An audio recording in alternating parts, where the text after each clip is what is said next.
Shabbat Shalom. Parashat Behaalotcha. We have many topics. In the beginning, Aharon is commanded by God to lit the Menorah candles, the temple candelabra, and after that we have few stories. We have the story that the Jewish nation starting to remember the good food that they had in Egypt. They're starting with complaint.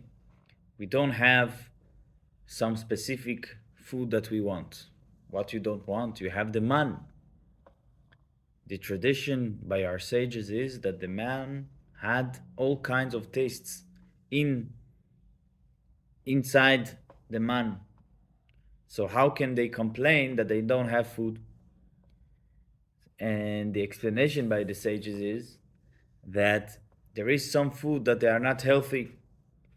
They are not healthy for feeding moms, because they mentioned there are some kind of vegetables that they are not very healthy for feeding moms.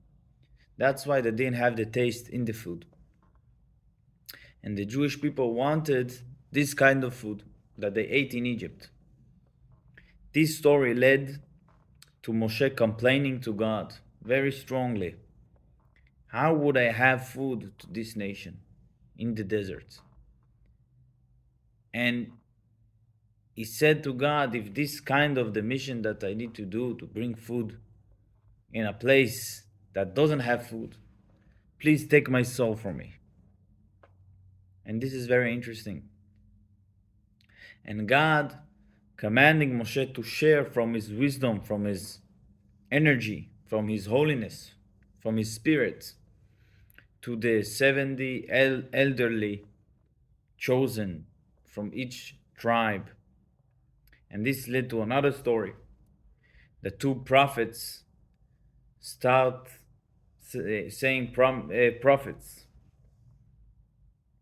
And then from this episode, Miryam, sister of Moshe, hearing that Moshe, as he is a prophet, he left his wife. Since he spoke with God, he didn't live with his wife. And this led to the final story that Miryam spoke with Aaron against Moshe. How come he's leaving his wife? God also spoke with us. And God doesn't like it. And then Miryam turns to to become Metzorat with the skin disease, leprosy, how it's called.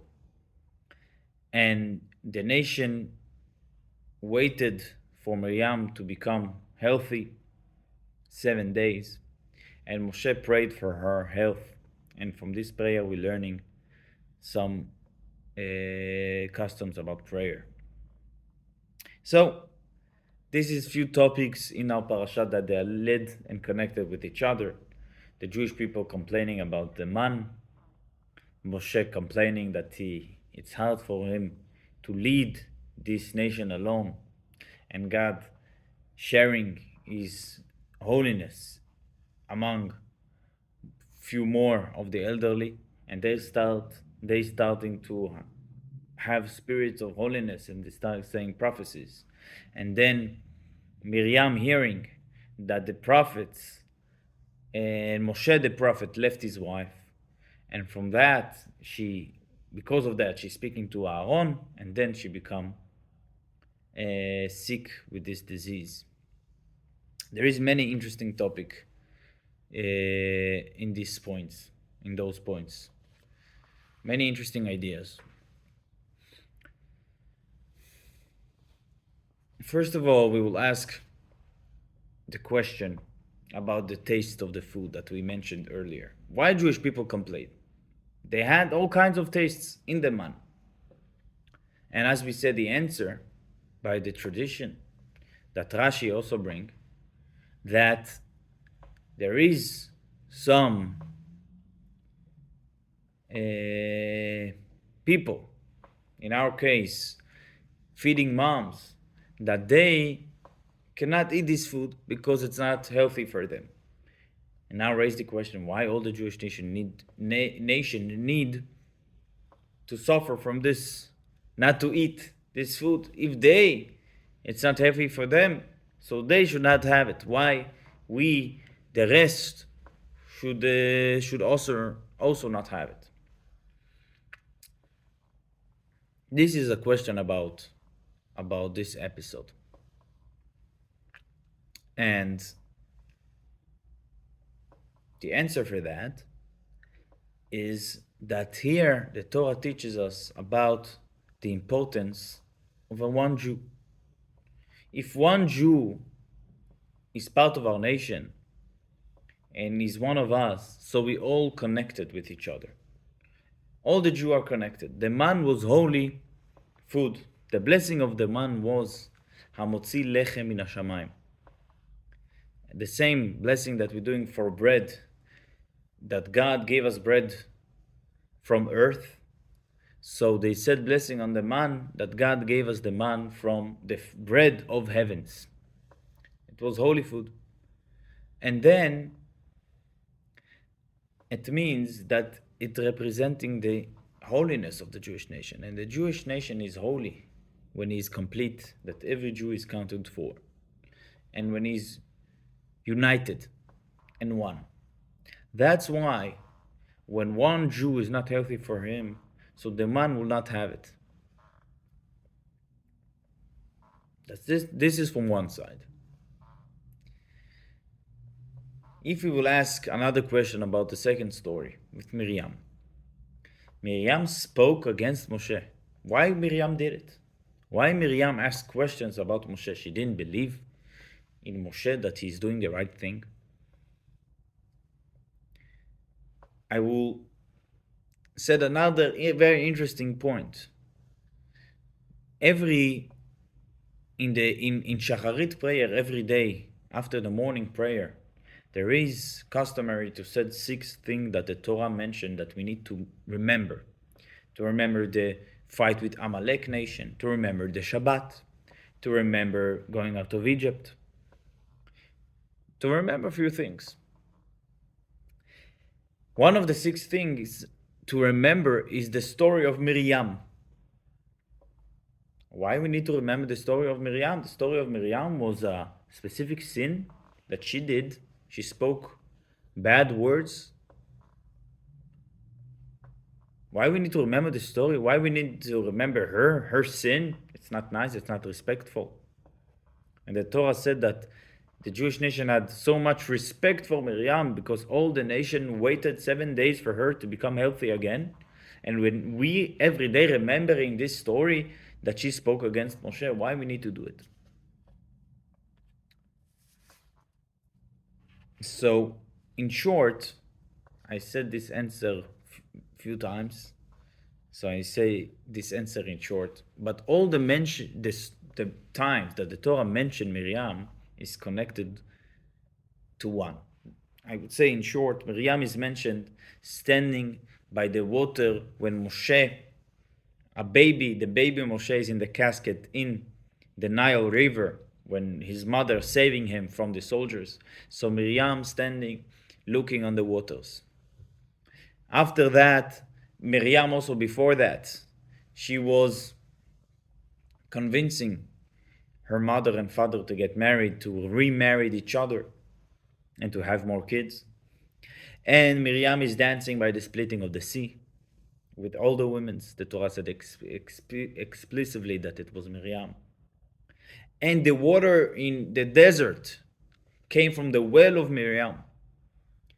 That there was a well all the time in the desert with the Jewish nation because of the merit of Miryam, the prophet, sister of Moshe. What is connecting between all?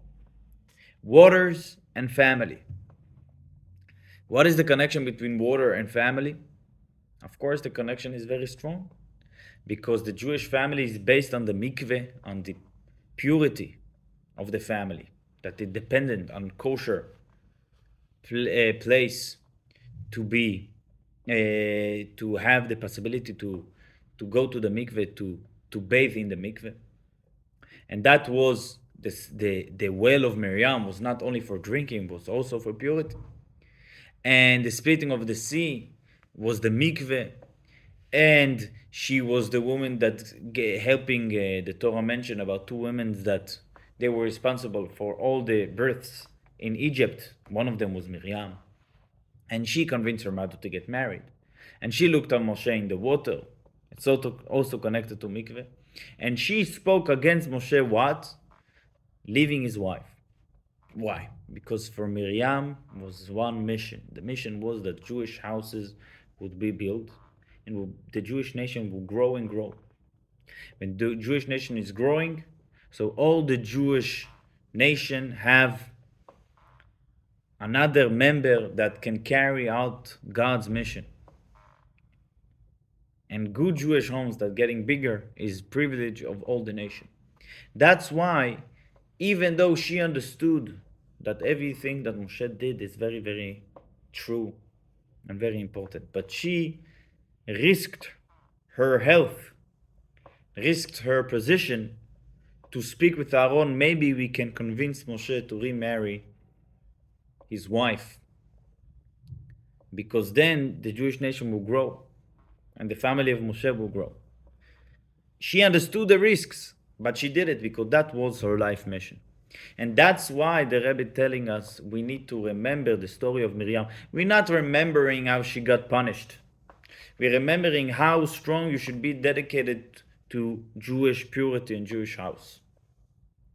How, like Miriam, that she understood better how risky it is, but she risked everything for this mission. This is maybe connection between those two stories about the connection between all the Jews, that if some Jews, something is not healthy for them, so we, all the Jews, are connected with each other in the man, and also how to risk our life in order that the Jewish nation will grow and will be strong with good Jewish families. But then we're coming to the story in the beginning of Parasha of Aaron lighting the Menorah. The Menorah had 7 candles. Why there is 7 candles? So according to the mystics of Torah and Hasidut, the 7 candles representing 7 kinds of 7 forces, the love and kindness and fear and respect and many kinds of God-fearing ways. Why? Because there's not only one way to worship God. There is many ways. Every Jew is individual, even though we are connected to each other, but the importance of individual is very important. That's why the menorah is not one candle. It's not one fire. It's divided. But the menorah have very important law when building the menorah of the temple. It's all gold, but the gold should be one. The menorah was not built by pieces. It's one piece that was shaped to the shape of 7 candles. Because when Jewish people have their own ways, it's very important. Because the God-fearing, the God-worshipping way is according to your psychological understanding, to your character. You are a person of giving, you are a person of receiving, you are a person of learning, you are a person of doing big things. You're more a person of action, a person of feeling, understanding, many kinds of ways, but they all should be one piece of gold that can be shaped to many ways. So there is the basic that the menorah is one, but every Jew can take it to his own character. So every Jew is important. All the Jewish people are connected, and we should dedicate our life that our home would be a good Jewish home. And we should remember that if we have one way and our own way, it's good, but it's all need to be connected with one gold, one menorah to all the Jewish nation. Shabbat Shalom.